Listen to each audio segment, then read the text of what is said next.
What does one say to an ancient Nephilim ghost? I suppose you start with... We better get back, because it'll be dark soon, and they mostly come at night.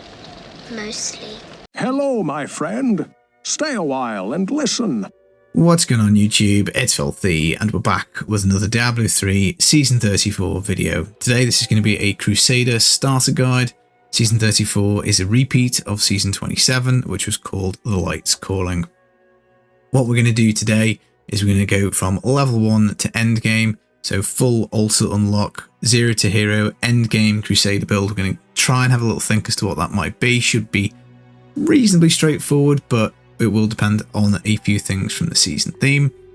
And also this is going to be a guide for if you're not going to make a Necromancer first and transition into Crusader.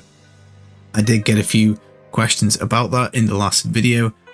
The making of the Necromancer is basically you play 1 to 70 on Necro, you beat the season journey on the Necro, you can use the Legacy of Dreams gem when you get to 70 to make the whole Torment 4 completing the season journey as easy as possible. Then what you're going to do is open your bags on the Crusader. That will give you your 6-piece bonus, and with the tips, obviously the Altar of Rites being unlocked to node 2, what this means is that you'll be able to have the 6-piece set on a level 1 Crusader, put it on, and then self-power level yourself in like 10 or 20 minutes. That is the most efficient way, in my opinion, to get a 6-piece Crusader built, but we're going to assume that you don't wish to do that. I'm not going to put timestamps, that's a big fat lie. I don't have the time. I've really got to be blasting out videos while still trying to work my regular job. But what I will do for you is link this document, make some notes on it, and as always guys, thumbs up brightens my day. So the starting set, Aegis of Valor, this revolves around Fist of Heavens, really fun build. Lightning comes down from the sky automatically, melts the screen. It will change on the season because it will interact with a season theme, but we don't quite know how that's going to work. It is the Crusader's best farming set, so that's obviously really good. It does crush T16, it's fantastic for Greater Rift speeding, it's fantastic for bounties, it's fantastic for Echoing Nightmares. It is probably one of the laziest and most fun builds to play, because all you do is hop on your horse and the screen just melts. You'll unlock your Altar of Rites completely, very easy, very, very fun build. Fast progression, because it does hit quite hard. Not going to be as good as the Demon Hunter, I don't think, but it maybe uses the season theme, and again, we'll get onto that a little bit later. The season theme is, of course, Angelic Crucibles. These are a droppable consumable in the game. They are not going to appear in the loot pool until level 70, so we don't need to worry about them for leveling. What they will do is they will make a perfect item, like a primal, like the craft primal recipe in the cube. It's going to be sanctified. There is a 1 in 3 chance of getting a power because there's 3 options. You can only have 1 sanctified item per character, but I think you'll still be able to have a crafted primal and a sanctified. When we salvage the sanctified items, because we're probably going to end up with lots of Angelic Crucibles by the end of the season and spare items, you can get cool stuff, bounty mats, DBs, blood shards. To be honest, this was quite useful back in season 27, but now that we can get bounty mats out of the Visions of Enmity, now that we've got essentially permanent double Death's Breath with the Altar of Rites, blood shards are pretty easy to come by. This is not quite the great boon that it was once. The drop rate is about 5 times that of the socket gifts, so we will have quite a few of them, because by the end of the season you're probably going to have, I don't know, 10, 20, 30, sometimes even more gifts knocking about, depends how much you play. Obviously if you're a very casual player, you're probably not going to see many of them. It is a very strong theme. I'm not sure exactly how that's going to play with Crusader, but we will have to sort of see. So in terms of the season theme, nothing impacting leveling whatsoever. If you've been away for a little while, we do have the Altar of Rites in the game. Double kill streaks on node 1 makes leveling up to 18 very fast. Once we get our diamonds and no level requirements on Altar node 2, leveling is a breeze, whether you're using the Challenge Rift bag or not. So these are the first 2 altar nodes that obviously we need to get. First one dead easy, 10 reusable parts, follow weapon salvage, we can get that, no problemo. Second one, we just need the flawless diamond, and then nothing has got level requirements on it. That, of course, once we've trained Hadrig, means that we can put on level 70 stuff. To train Hadrig, we need Death's Breath, we need gold, and we're going to need materials to craft the items. Big question that really splits the player base at the start of a new season is, should you use your challenge rift bag to level your character, in this instance a Crusader, or should you save it for unlocking the Altar of Rites? Now, if you do the Necromancer trick that I mentioned at the start of the video, I think a 2 to 3 hour projected playtime to get a full 6-piece, even if you're quite casual, is probably about right, as long as you've got a video to follow and you know what you're doing. I tend to say if you're going to play more than like 10 hours before the challenge rift resets, either Monday evening in EU or Monday afternoon in the States, I would probably want to have the challenge rift bag saved, because I know I'm going to play enough to get use out of it, putting it into the altar. If, however, I'm only going to play a handful of hours in the opening weekend, I would probably use it. It is certainly fun to level fast. If you're one of those people who really enjoys getting to 70 ASAP, and of course use the challenge rift bag. If you do use it, what you need to do is get to level 18, because the diamonds open up into the loot pool at 18. 2 of them combine together to make a flawless diamond, which is what you need for the altar unlock. Once you've got that, then you can put on your level 70 stuff. You use your challenge rift bag to craft a bunch of stuff with Hadrig. You can make all level 70 items. You'll absolutely smash your way to 70. Even on a Crusader, it could be 30 to 60 minutes, something like that. Now, I've put Necro Switch on there because even if you're not going to do the full season journey on the Necro, it's still the fastest way to get to level 18 would be to play a Necro, but we do have the Magic Rock potentially available for if you're on EU or Asia, so again a little bit more on that later. Using the challenge rift bag, of course, you can upgrade items in the cube, get legendaries, get multipliers, you've got blood shards to roll. You will just simply be stuck at level 15 on the Altar of Rites until the challenge rift resets. There's quite a lot of things that you can get up to level 15 here, but you will be kind of stuck on all this, you know, extra items that you need to get the altar. You're not going to be able to do it, so again, totally up to you. If you do save it from level 18, we can still get diamonds. We're just going to have a bit more of a harder time crafting items because we're not going to have the materials to upgrade Hadrig, and we're not going to have materials to make items. It's just going to take longer. I think it's probably going to take 1 or 2 hours longer if you don't use the challenge rift bag. Maybe it's even a little bit more.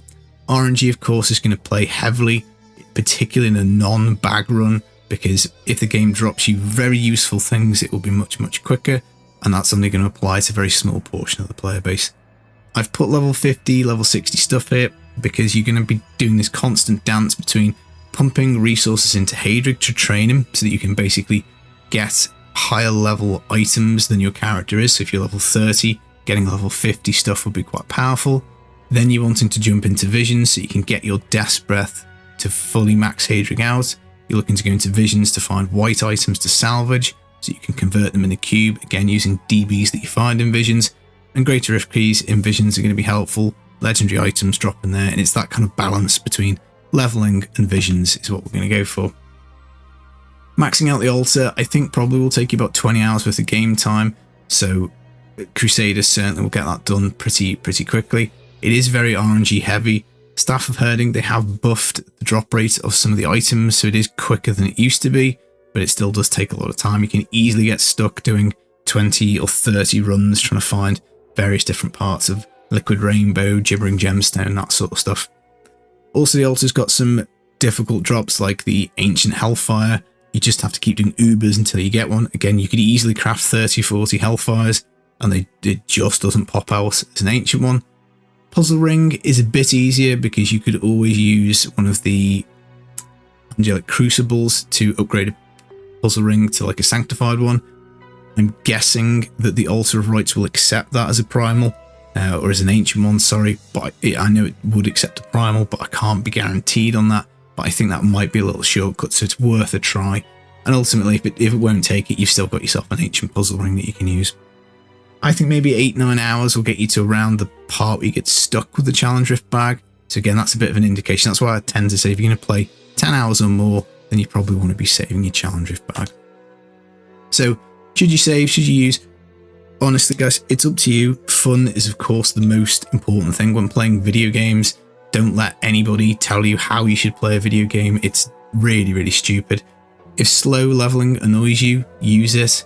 You can stock up all the pre-requirements for the altar, and then once the challenge rift resets, you just plug them in, get the rest of your bonuses.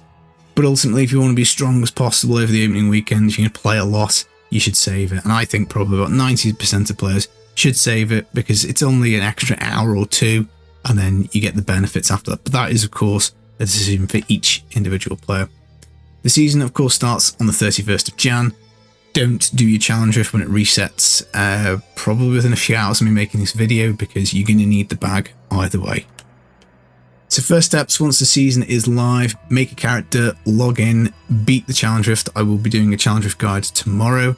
Equip yourself a pet so you've got the pickup stuff, and then put on some cosmetics. If you are beating the challenge rift and planning on using the goodie bag, you're going to get materials, which mean we can craft level 70 stuff. We still get to do an upgrade in the cube, which is going to be even more useful because at level 18 we probably get to put this on. We can buy stuff from the vendor, so life per second gear, that kind of stuff. We've got 470 blood shards to spend as well. What we want to do with our character is take the follower's weapon. We want to put it on the character because it's going to do more damage. We take the shield off the Templar. We take the bow off the Scoundrel. We salvage them. We unlock Node 1. We've got the double kill streaks now. Buy some life per second gear from the vendor. You can go and do a boss bounty if you want, Magda or Zoltan Cool, but I would probably run straight to the Magic Rock. So this is the Darkening of Tristram event. You have to be playing on the launch for Asia or for EU for this to count, because otherwise what's going to happen is the Tristram event is going to run out by the time the US season starts, so you're going to have to get there early for that one. You also want to get the cube, which is in the Act 3 Ruins of Sescheron. Again, the Necro meta switch is here because by the time you go and get the cube on a Necro, you're probably going to be very close to level 18 anyway. And we want to, of course, train Hadric and the Mystic up as well, which is nice. If we're going to upgrade a weapon, there are two options. The first is a two-handed flail. Unfortunately, not like a DH or a Necromancer, there is no guaranteed multiplier here. We've got the Golden Flents that buffs up the Sweep Sader, so sweep attack. We've got a Khan's Leniency, which will buff up Blast Shield, and we've got Fate of the Fell, buffing up Heaven's Fury. The other 5 options are not going to help you for leveling. It's still a legendary two-handed flail, so it's still going to be good, but there's no other modifiers that are overly useful. I would probably do a one-handed flail. And the reason for this is because the 3 options that are good, Johanna's buffing up the hammers. The hammers is going to be the skill you're going to use to level, so that's very good for that. Darklight buffs up Fist of the Heavens. That's very good for the Ages of Valor. So if you get that, then it's going to be really useful post 70.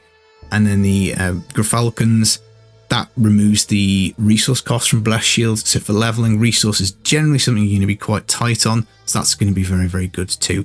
4 options are bad. So we had 5 bad options on the two-hander, 4 bad options on the one-hander. I think I kind of like the one-handed options better because Darklight would be brilliant, Johanna's would be brilliant, and even the Blast Shield one would be really, really nice. Now in terms of spending your blood shards, this is a little bit of a tricky one because in the loot pool we've got the Vigilante belt. That automatically casts Fist of Heavens for us, but only when we're steed charging. So initially that's got a 2-second uptime only, and it's on a 16-second cooldown. That's not amazing. At like level 43, I think it goes to 4 seconds uptime because you can take the rune that adds seconds onto it, but it's still not brilliant.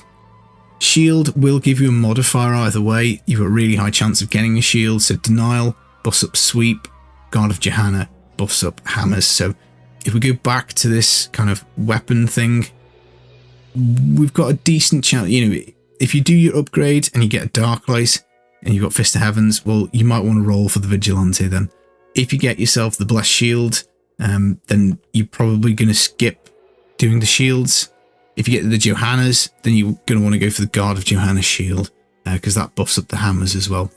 If you do get anything for the hammer throw, Gabriel's Van Braces are also getting really good because they'll return resources. So I'd probably be looking for shield, I think. But it does depend a little bit, I suppose, as to what you get out of the flail. Now, you can't go and upgrade until you get the cube, so you do have to think about this, but you can always make another level 1 Sader. You don't have to roll the shards on the character you're playing. If, let's say, you end up really lucky and you've got shards to spare, Leoric's Crown for extra XP is not a bad idea.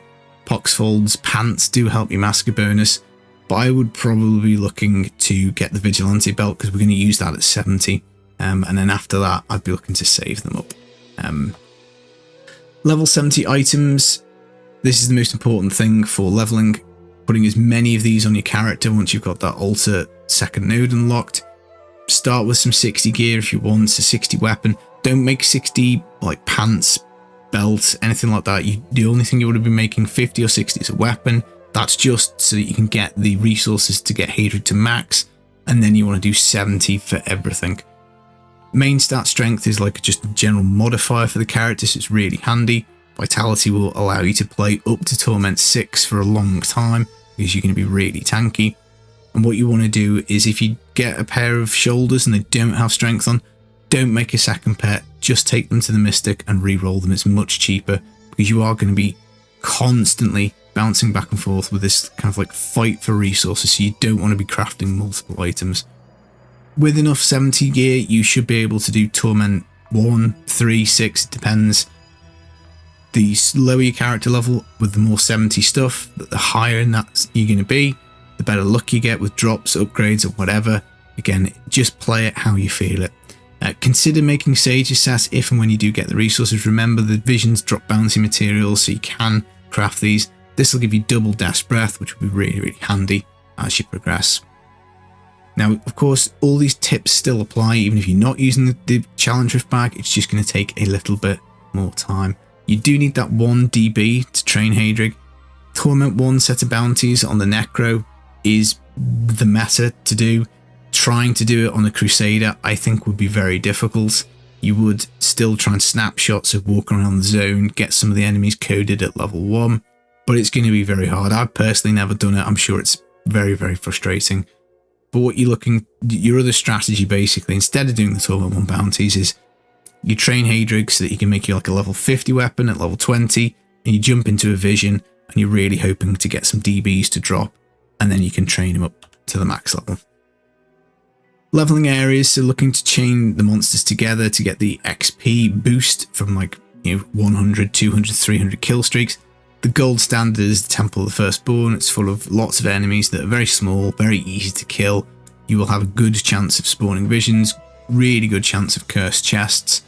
I've put some other areas down on there that if you get bored or you don't like doing the same thing, you can consider those. But I tend to just do temple runs because I know I've got a great chance of spawning visions, and the area generally is quite dense, and there's resplendent chests and stuff like that. I wouldn't do rifts. On console you can do them because you can still mask a bonus inside, but on PC you cannot. The key obviously is getting the diamonds, so level 18 ASAP or Magic Rock, whichever it is that you're doing, but you want that second node of the altar, and then you want to start putting higher level items on your character. Of course, we combine the diamonds to make the floors, as we talked about earlier. Red gem in the helm for extra XP. You can put a red gem in your weapon for extra damage. Matters a lot less if you're rocking a two-handed legendary flail than if you've got a level 50 weapon and you find a red gem. Buying rings and amulets with plus damage at about 61 can also be useful, but again, you've got to be careful with your gold and your resources. In terms of the temple area, fully explore the whole zone. Resplendent chests are going to be helpful. Not so if you're using a challenge rift bag, because you'll be kitted out with level 70 stuff. Again, once you've got 4 or 5 level 70 items, you're not going to need resplendent chests, but it is still, they might have gems in them or whatever. Range skills make masker bonus leveling easier. AoE skills make it easier. This is why we use Blessed Hammer, because it matches both of those. It's at range and it's got a big AoE coverage. And boss bounty you can always do at any point if you need a little bit of a gear boost. Now, what specific skills, of course, will depend what you get out of your challenge rift bag, whether you're using that in the first place or not, what the game drops you. But hammers is pretty much what I like to play whilst leveling, unless I've got the sweep items, and obviously I'm just going down that way. But the AoE is great, and it does a decent amount of damage. And remember, spare shards, you can always make another level 1 Sader, start rolling for hammer stuff if you need. So if you hit a blood shard goblin at any point during your particular playthrough, you might want to go back and make another level 1 character and get some of those items we talked about. Now, at 70, the Aegis of Valor, the T16 is super fast. The 2-piece, as you're going through your journey, is okay because when you attack with Fist of Heavens, it empowers you to deal Heaven's Fury damage. You're going to probably be quite tight on resource, I think, but it is at least a little bit of damage. Now, the other option is to do a couple of rifts, because if you've done any visions, you'll have the Greater Rift keys. You will then, on your second rift, get the Legacy of Dreams gem. You can pair that with hammers. You just need to make sure you've got no set bonuses, and you might find that actually that's going to be better for you than doing the 2 and 4 piece Aegis of Valor. I haven't tested it because I just make a Necro every season, but it is something to consider if you're struggling to, let's say you're struggling for your GR20 or you're struggling for beating some of the monsters on T4, it might be worthwhile swapping over to the LOD. The 4 piece doesn't really help you out that much. We get a bit of Wrath returning and some damage reduction. Generally, to put the stuff down on Torment 4, we're just looking for damage. And of course, once we've got that GR20 cleared, big damage increase on the Fist of Heavens, up to 15,000%. Now, looking back from season 27, this was actually at 20k, so this build has actually had a little bit of a nerf since 27. Some tips at 70, Sage's set is craftable, gives you a bit of a stat boost, double DBs, chuck it to your follower once you're done with it, and of course we're looking to just get the season journey done as soon as possible. Altar progression of course is important, comes with lots of bonuses, double bounties, and ultimately eventually double primals. I've mentioned the level 1 Satyr enough, so let's not cover that again. In terms of upgrades, we're looking to put Fist of Heavens together. So this is like what we upgrade in the cube, put it in, 25 DBs, gives you a legendary item. The modifiers are a Dark Light one-handed flail, buffs up Fist of the Heavens. We need the Norvald set, so the two-handed flail, and the Crusader shield, not normal shield, Crusader shield. That basically, whenever you make a kill, will reset the cooldown of the steed charge, which is kind of how the whole Vigilante Fist of Heavens mechanics. You need the Vigilante belt and the Norvalds. Of course, we can upgrade belts. Cassette's Cord of Righteousness and Vigilante are the 2 that we want, and we can move on and do the jewellery, so rings and amulets after that. For blood shards, you're going to be spending on belts initially, because the Vigilante belt is level 1, so it's cubable, so that's quite easy to get in. Cassette's Cord of Righteousness is also a belt, but we do need that shield because we do need the whole steed charge mechanic working. So again, you probably want to focus on that before the cassettes. So I would be doing the two-handed flail upgrades, spending my shards on the Vigilante belt, and then looking to get the shield. But ultimately, you can't control whether you get the cassettes first or the Vigilantes. Then after that, I'm moving on and doing rings, conventional elements, Stone of Jordan, Focus Restraint, Puzzle Rings, all those types of things. For a shopping list, we probably want Guardian's plans because I suspect we're going to play the build with the Guardian's helm and the braces. That'll give us like almost double damage very early on because it doubles our main stat, gives us some toughness. We're going to need a Rogue to do that as well, so bounties are going to be high on the list. Legendary gems like the Zai Stone of Vengeance, the Bane of the Trapped, Bane of the Powerful, they're going to be handy. Potentially a gold wrap for Torment 16. I think we will probably be able to, I was going to say work that in, but I don't know if we'll be able to do that with the cassettes and the Vigilante, because I don't think we want to drop the cassettes. We might be able to, it depends on the power interaction. So we might be able to take the gold wrap and sanctify it with the Fist of Heaven's power. You'll see what I mean in a minute. And obviously we want the Angelic Crucibles for the sanctified power. So the budget Crusader, the only things that we're going to need initially are going to be the 6 pieces of the Aegis of Valor, the 2 belts in question, one of which is in the level 1 loot pool, so we've only really got to find the 1 belt, 1 one-handed flail, 1 two-handed flail, and 1 Crusader shield. So it's not that expensive. There's no like jewellery that we need. So it's not the cheapest. It's not as cheap as Gears of Dreadlands, but it is still fairly cheap as a build. Now, in terms of sanctified items, we want the Fist of Heaven's power. Now, in terms of sanctified items, we want the Fist of Heaven's power. Does it double dip? Well, this is what we don't really know. So this build was so popular from Season 27 that they actually put it on this item. Now, there is so little coding available in this game, I don't think the code will have changed. So I'm going to guess that both these things are going to happen at once. That will depend as to when they put this in new, whether they put in something that will deactivate it. Now, I've heard from modded Switch player that no, it doesn't double dip. I've also heard yes, it does double dip, and I guess we're just going to find out on Friday. So what happens is that while Steel, so this is the one that's natively on the Vigilante belt. While Steel Charge is active, Fist of the Heavens deals increased damage equal to move speed. So stacking move speed is good. Automatically called down basically on our attack speed, and that's while Steel Charge is active. So that's why we need the Norvald set. But the original power said every 2 seconds call down Fist of the Heavens. It wasn't the lightning one, it was looked like meteorites, I think, if I remember correctly, on a random nearby enemy. After we cast Steed Charge, the effect occurs more rapidly for 5 seconds. The idea is so long as you could reset your Steed Charge every 5 seconds, you'd be able to keep calling down the Fist of the Heavens. I have no idea what's going to happen with this. I don't know if we're going to get 2 lots of stuff on the screen, which would be very visually cluttering. I don't know if we're just going to basically get some kind of souped, pimped up version of Fist of Heavens that's going to have damage from both of these things, or I don't know if one is going to override the other and we're just going to either get the Vigilante power or we're just going to get the Sanctified item. I don't know, and we're just going to have to kind of test. I'm not going to make a Crusader, I'm going Demon Hunter first, but I will try and get it tested as soon as possible. And that's it, guys. The build for the Fist of Heavens will depend on the Sanctified power and interaction, so I can't really say what we're going to be trying to gear for, which obviously we'll just have to see. Any feedback is welcome. What videos do you want to see on the season? As always, guys, thanks to you. Like, subscribe, and any super thanks is always greatly appreciated. I've been Filthy Casual. Take it easy, guys. Peace.